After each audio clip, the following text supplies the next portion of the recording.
They eliminate logically, but they choose emotionally. As I mentioned before, the first thing most parents are going to do when they're in a situation where they're looking for daycare is that they're going to use Google. We all know this. And they're going to go to your Google business listing. They're going to see the reviews before they even touch your website. And so they want to see that, that other parents are having a positive experience with you. Then from there, they're going to click right onto your website. That way they can start setting these expectations in their own mind, get an experience for your brand and what it's like for, their kids to engage with your brand and your center. And then from there, they're going to pick up the phone and start booking a tour.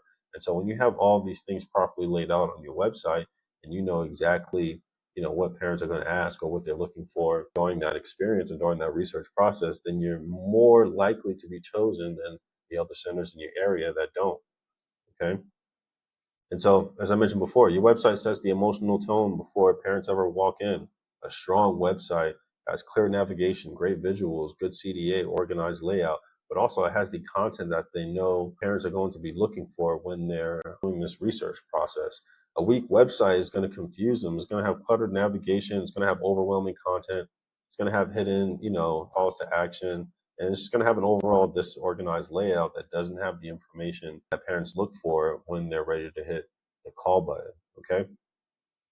And so, last thing I want to say is enrollment doesn't start at the tour. It really does start on Google.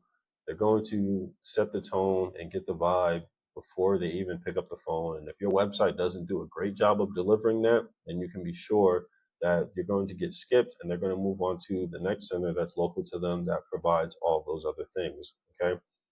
And so, in closing, parents don't choose logically, they eliminate logically, but they choose emotionally. Okay. They eliminate logically based on proximity and meals and all the other stuff. And they choose emotionally when they can feel that you have a deep sense of care for the children that are under your protection. And so SEO decides who gets considered because you have to show up on Google for you to even get considered. Your website's going to set the emotional expectations, and the tour is going to seal the deal for that.